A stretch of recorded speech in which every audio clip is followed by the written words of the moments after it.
মঙ্গলবার সুরমা বিধানসভা কেন্দ্রের মরাছড়া কমিউনিটি হলে এক অনুষ্ঠানের মাধ্যমে সম্প্রতি বন্যায় ক্ষতিগ্রস্ত কৃষকদের মধ্যে উন্নত মানের ধানের চারা ও বিভিন্ন শাকসবজির বীজ প্রদান করে ধলাই কৃষি বিজ্ঞান কেন্দ্র। প্রায় 150 কৃষকের হাতে বিনামূল্যে উন্নত মানের ধানের চারা ও শাকসবজির বীজ তুলে দেওয়া হয়।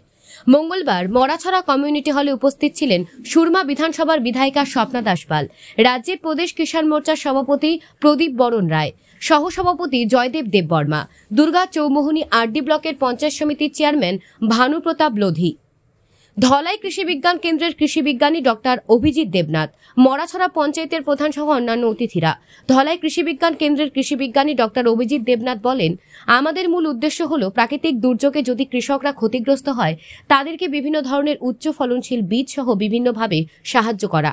আজ মরাছড়া কমিউনিটি হলে সুরমা বিধানসভা কেন্দ্রের বন্যায় ক্ষতিগ্রস্ত কৃষকদের মধ্যে উচ্চ ফলনশীল বীজ ও উন্নত মানের ধানের চারা বিনামূল্যে প্রদান করা হয়, যাতে করে পুনরায় চাষ করে ফলন করতে পারে। রাজ্যের প্রতিটি মহকুমায় প্রাকৃতিক দুর্যোগে ক্ষতিগ্রস্ত কৃষকদের মধ্যে উচ্চ ফলনশীল বীজ ও ধানের চারা প্রদান করার কাজ চলছে, আগামী দিন চলবে। আজকে আপনাদের ব্যাংক অ্যাকাউন্টে 2000 টাকা করে বছরে 6000 টাকা আপনারা পেয়ে যাচ্ছেন।